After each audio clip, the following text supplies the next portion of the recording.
Juan capítulo 5, cuando lo tenga diga amén, por favor. Amén.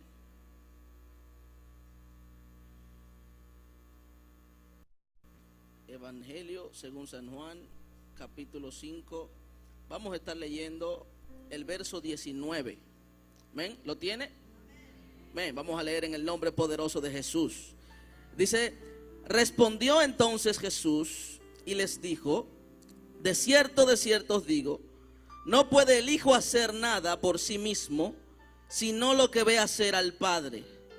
Porque todo lo que el Padre hace, repita esto conmigo, por favor. Porque todo lo que el Padre hace, también el Hijo igualmente. Vamos a repetir nuevamente. Quiero que todos lo repitan conmigo, por favor. Vamos a repetir. Porque todo lo que el Padre hace, también lo hace el Hijo igualmente. Cierre su Biblia, levante su mano y ore conmigo para que el Señor esté hablando a cada uno de nuestros corazones de manera especial. Padre celestial, te damos la gloria y el honor. Tuyo es el reino por los siglos. Te agradecemos que nos permites estar aquí en este lugar.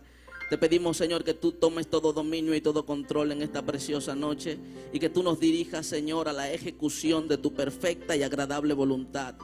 Te pedimos por el nombre de Jesús, Señor, que tú te glorifiques en cada una de nuestras vidas y que nuestros sueños sean activados, que nuestros dones sean activados y que podamos salir de aquí con una visión clara de lo que tú quieres hacer a través de nosotros con nuestra vida.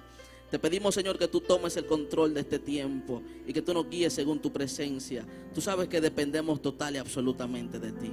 Oramos en el nombre de Jesús. Amén. ¿Puede tomar asiento?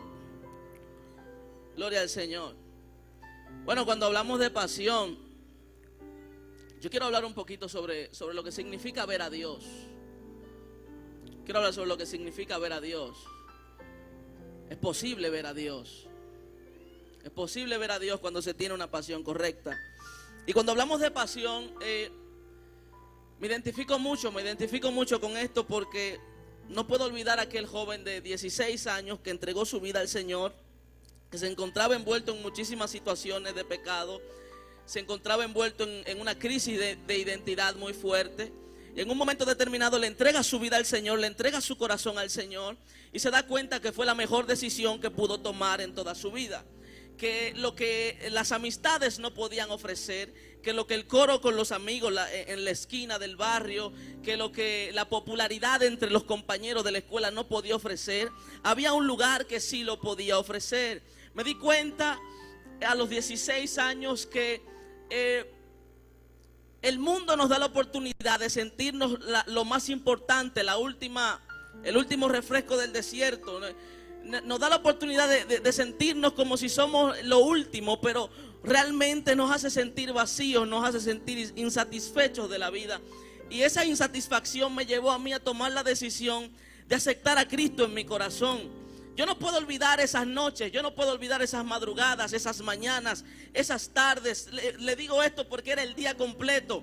Este joven que usted tiene delante de usted se trancaba en su cuarto y comenzaba a leer, comenzaba a orar, comenzaba a buscar, porque sentía una pasión y un hambre muy fuerte por aquel que lo había sacado y lo había seleccionado de entre las muchas aguas. Yo me preguntaba, había tanta gente talentosa, había tanta gente con habilidades, había tanta gente con destrezas, había gente que pecaba menos que yo, había gente que eran mucho mejor que yo, pero entre todas esa gente al Padre se le plació escogerme a mí.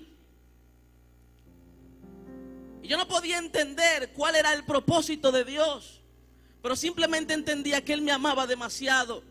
Y yo tenía hambre de Él porque me di cuenta que le conocía muy poco y comencé a buscarle con intriga, con pasión, con deseo, con necesidad buscaba de Él.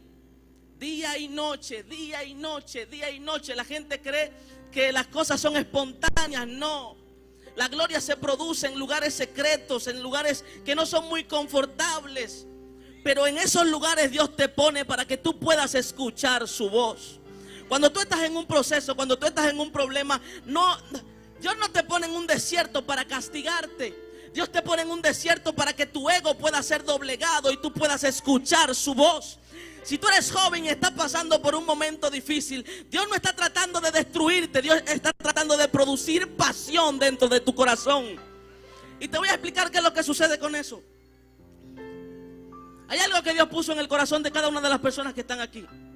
Eso se llama sueño. Hay algo que se llama sueño. Dios lo puso dentro de ti. Te voy a decir algo. Si tu sueño no depende de Dios para tú poder lograrlo, tu sueño es demasiado pequeño todavía. Y te lo voy a repetir.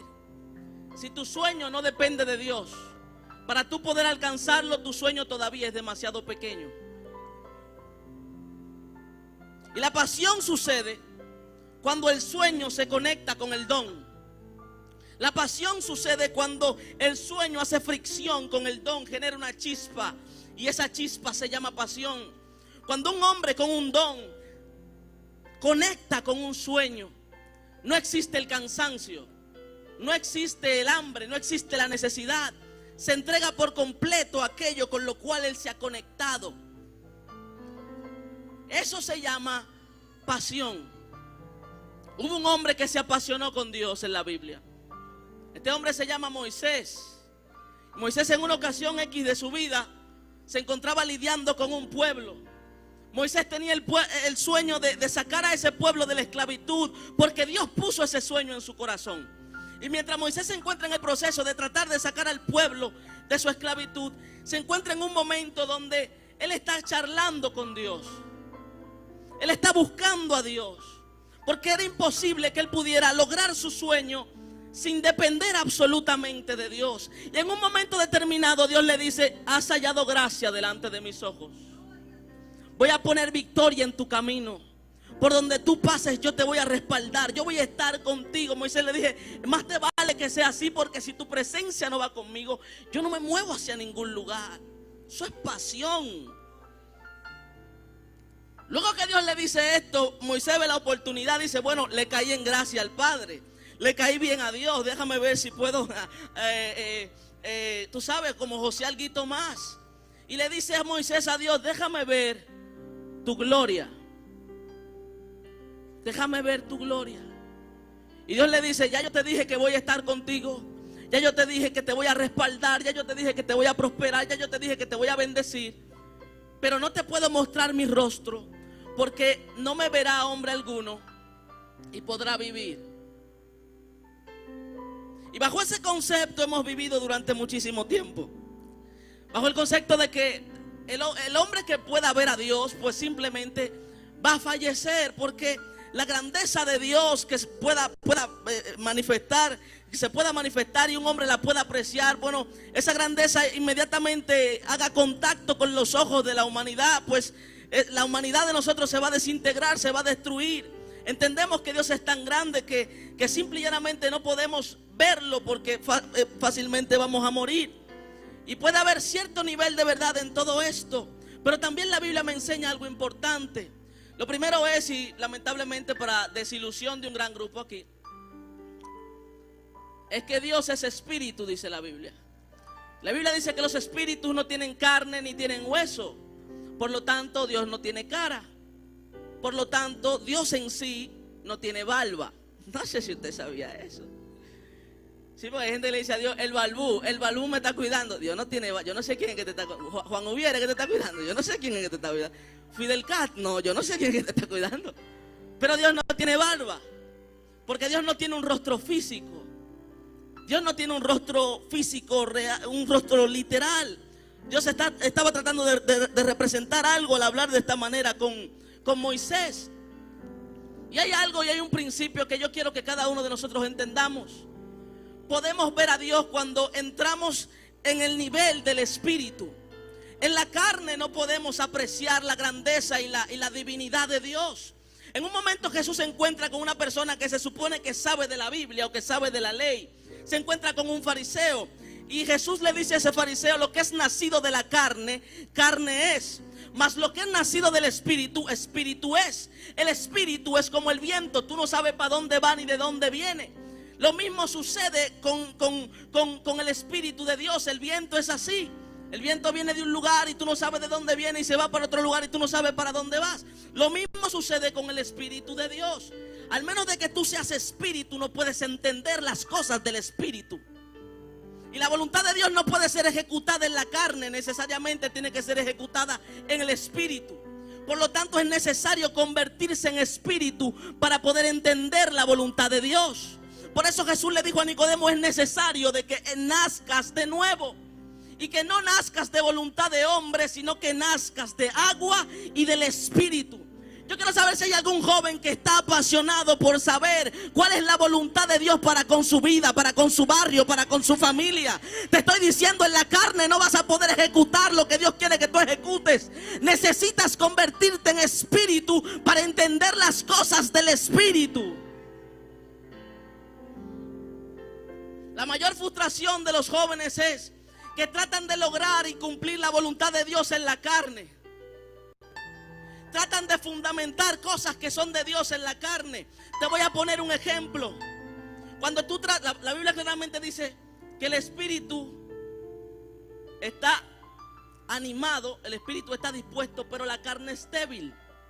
Todo lo que tú construyes en la carne es débil. Todo lo que tú construyes en la carne no puede tener fundamentos. Así que si tú tratas de construir un noviazgo en la carne,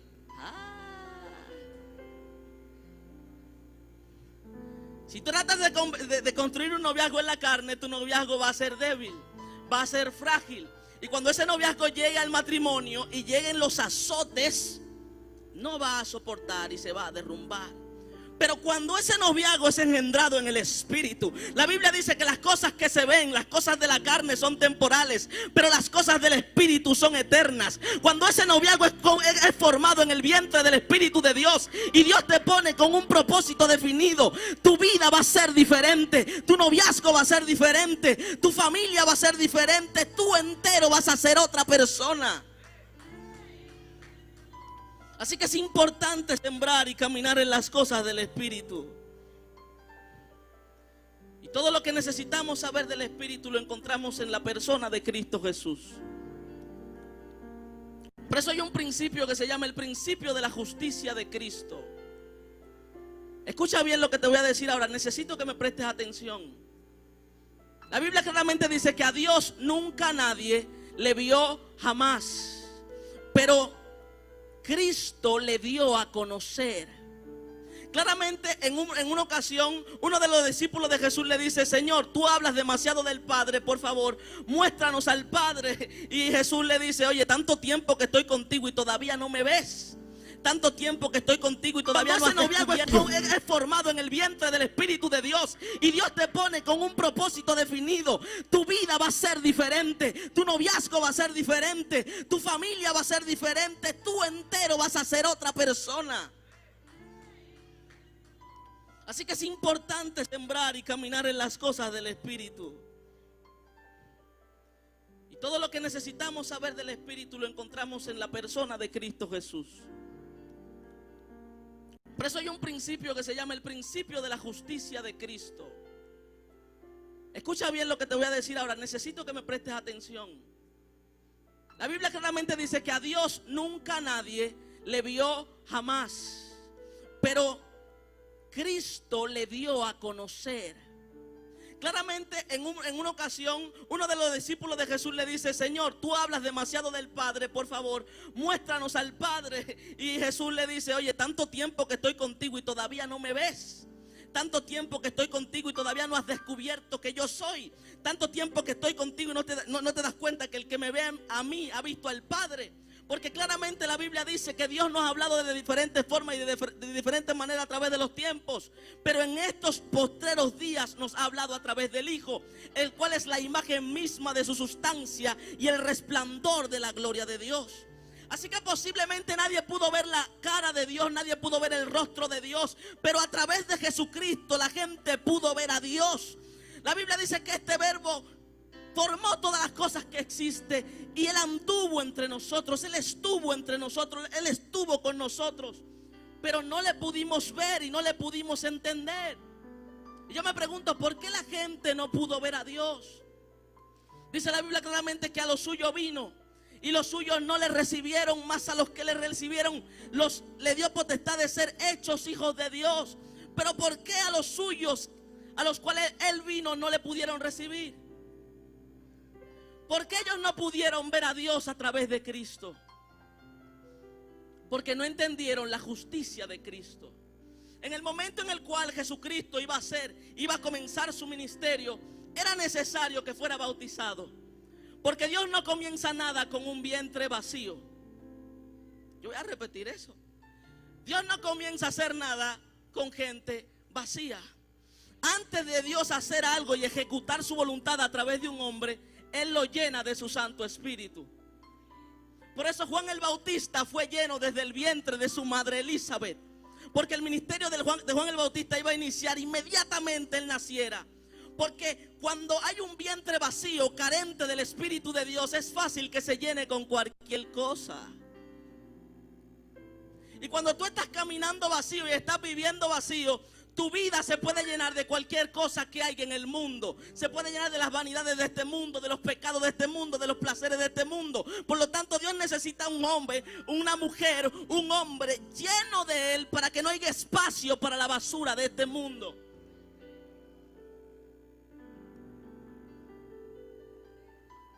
Dios necesita llenar a alguien con su espíritu. Y por eso era necesario que Cristo cumpliera con toda justicia. Cuando Él va delante de Juan el Bautista le dice: pero se supone que yo debo de ser bautizado por ti. Y Jesucristo le dice: no, es necesario de que yo cumpla toda justicia. Luego de Jesús haber sido bautizado, fue lleno del Espíritu. Y luego de ser lleno del Espíritu, salió al desierto a ser tentado por Satanás. ¿Qué yo te estoy diciendo? ¿Qué te quiero dejar dicho? Entre Cristo y tú, entre Cristo y cualquier hombre de Dios que exista, no hay una ventaja divina. Porque qué justicia habría en que Cristo, desde la posición de Dios, venciera una tentación. Eso es injusto. Eso no es justo. Eso no es correcto. Así que cuando Cristo padeció cada tentación, cada dificultad, lo hizo en la calidad de hombre. Como hombre padeció, como hombre sufrió, como hombre lloró, como hombre tuvo que sostenerse en Dios. No había ventaja en Jesucristo. La pregunta entonces que yo me hago es: si no había ventaja entre Él y yo, ¿por qué yo soy tan frágil y Él fue tan fuerte? ¿Por qué yo soy tan fácil de vencer y Cristo fue tan inconmovible? Lo que pasa es que en Cristo operaba algo que yo necesito que opere en mí, y yo espero que comience a operar en ti desde esta noche en adelante. Cristo no vivía viendo la voluntad de los hombres. Cristo no vivía procurando hacer lo que los hombres querían. Cristo vivía mirando y haciendo lo que veía a su Padre hacer. Entonces la gente quiere ministerios grandes. La gente quiere hacer cosas extraordinarias porque está viendo lo que hace un gran ministro, porque está viendo lo que hace un gran hombre de Dios, pero está limitando al Dios que hace los milagros a través de ese hombre, de esa gran mujer. Yo vine a decirle a alguien que si verdaderamente tú te quieres apasionar, no te apasiones con todo esto, no te apasiones con las luces, no te apasiones con el humo, apasionate con el Dios que produce gloria, apasionate con el Dios que da gloria, que da exaltación, que da grandeza. Apasionate con Dios, no con las cosas. Apasionate con Dios, no con las cosas. Y eso me hizo entender por qué los fariseos no podían ver a Dios.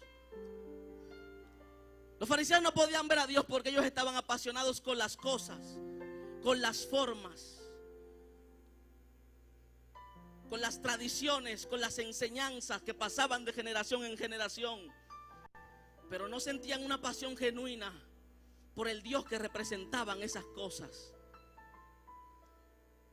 Y yo vine a decirle a alguien en esta noche: si tú tienes un sueño que Dios puso en tu corazón y tú sabes que la única forma de ejecutar ese sueño es haciendo la voluntad de aquel que te dio ese sueño, el cual es Dios, yo vine a decirte en esta noche que tu problema no es que pecas demasiado, tu problema no es que eres muy débil, tu problema es que no es que eres muy frágil, tu problema es que tu enfoque no es el correcto. Porque estás tratando de agradar a Dios a través de las cosas. Y las cosas son fáciles de describir y son pasajeras. Pero Dios son cosas, no son formas, ni son tradiciones. Dios es una experiencia, no hay forma de describir a Dios. Si yo te digo que simplemente Dios es amor, aún así estaría limitando la grandeza de Él. Él es simplemente indescriptible, Él es demasiado excelso, Él es demasiado grande.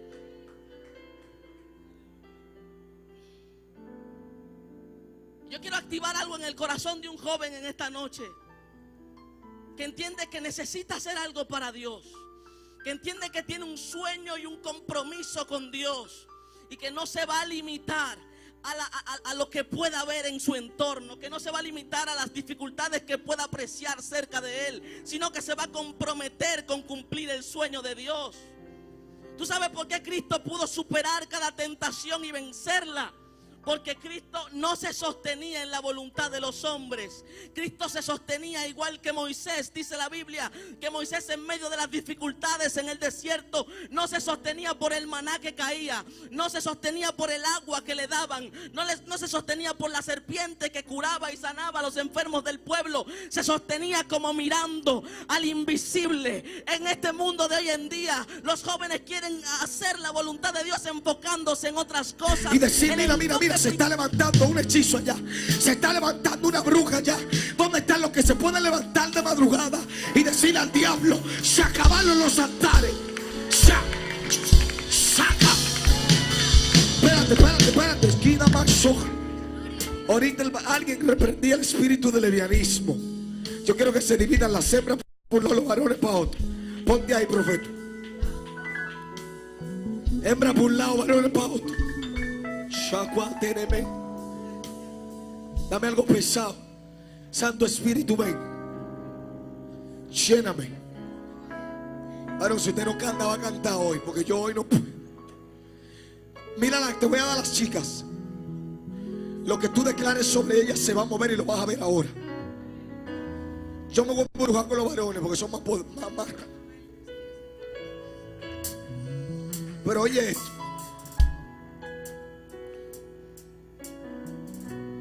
¿Ustedes creen en un Dios que revela, que habla todavía? ¿Cuántos de ustedes tienen una Biblia que valga más de 3,000 pesos? ¿Tú me la enseñaste? Una Biblia que valga más de 3,000 pesos. ¿Cuántos de ustedes tienen un celular que valga más de 4,000 pesos? Levanten la mano. Pregúntale a las mujeres. ¿Cuántas de ustedes tienen una Biblia que vale más de 3,000 pesos? ¿Cuántas de ustedes tienen unos zapatos que valen más de 2,000 pesos? Y una cartera que vale más de 5,000. ¡Wow! ¿Pero cómo? ¿Cuántos de ustedes están enamorados? ¡Levante la mano! No, enamorado de Dios no. Pues de Dios estamos enamorados todos, ¿sí o no? Yo no maquillo, varón. Espérate, me voy a quitar el reloj, porque la última vez lo rompí. Yo casi no me muevo. ¿Verdad que yo no me muevo mucho? Le voy a preguntar de nuevo. No lo voy a maquillar, profeta. ¿Quiénes de ustedes ha dado cotorra? ¿Sabe lo que yo le diga al baterista? En tu casa, consígueme un mango. Y esta mañana iba a traer un mango. Lo dejé porque Dios me habló otro tema. Y Dios me dijo: mira, como te hablo con los animales, ahora te hablo con un mango. Llévale a ellos a ver cuáles son los que están mangando. ¿Sabe lo que es mangar, verdad? No es novia tuya y le está dando besitos. No es novia tuya y está agarrando donde no debe.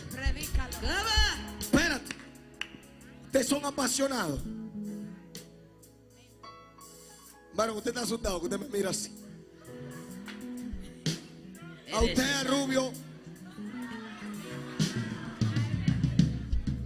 ¿Serio? Yo lo que que voy a hacer es lo siguiente. Abramos un espacio y que se va a armar un reperpero. Yo miro las cosas ya que pasan. Usted no. ¿Quién vino esta mañana? ¿Quién se llevó su fuetazo en la silla? Feli, decláralo en ella. ¿Quiénes de ustedes están enamorados? ¿Y quiénes de ustedes le hacen así a los siervos? ¿Quiénes de ustedes caminan así? Y cuando pasa el varón que tú sabes, hacen así.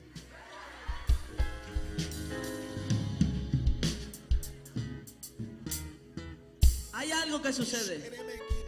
Hay algo que sucede. Ahorita se lo dije, más claro de ahí no se lo podía decir. Lo que se construye en la carne se va tarde o temprano a consumir. Pero lo que se produce en el Espíritu de Dios.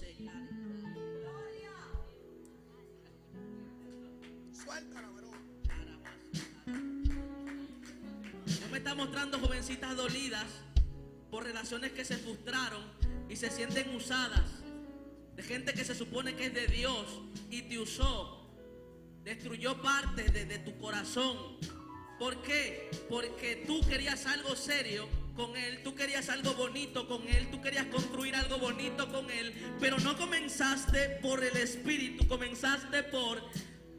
Entonces, aunque Él sea un hombre de Dios y Dios lo use, Él fluyó en la carne como hombre también. Y tarde o temprano lo que se construye en la carne se queda. La carne es carne y vuelve a ser polvo, se convierte en gusano. Pero el Espíritu solo se convierte en fuego. El Espíritu solo se convierte en viento. El Espíritu es eterno. Si tú quieres algo de Dios, tienes que comenzar a producir las cosas del Espíritu. Dígame, dígame. Desde ayer esta mujer, tú nada más sopla y ella se prende. Pero ¿sabe por qué voy a coger los soples? Porque se le va a acabar el relajo a los hombres de esta iglesia. Si ellos no se prenden, me voy a meter yo. Si ellos no... Tú ven coche, las mujeres levantan la mano. Y rameneme kima sokoama. Es que esto se acabó hoy. Esto se acaba hoy y hoy vamos a cerrar en broche de hoy. Amén. Levante la mano. Levante la mano. Levanta tu mano, levanta tu mano. Prepárame algo profético. Prepárame algo profético. Fali, levanta tu mano hacia las mujeres. En el nombre de Jesús, en el nombre de Jesús. Los varones, como dicen los pentecostales, o se prende o aquí va a haber problemas. Suelten. Se sueltan. Aquí se entró en guerra. Aquí se entró en guerra. Hay gente que se acostumbra a orar con música. Dale tu adoración, vamos. Adórale. Comienza a adorar. Abre tu boca, abre tu boca, adórale. Abre tu boca, abre tu boca. Fuego. Abre tu boca. Fuego. Dile al diablo, el jueguito se acabó. Fuego. Dile al diablo, el jueguito se acabó. Este corazón es de una reina. Este corazón es de una princesa. Este corazón es de una mujer de Dios. No le pertenece al pecado. No le pertenece al mundo. Mi corazón le pertenece a Dios. Porque en mi corazón vive el Espíritu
tú.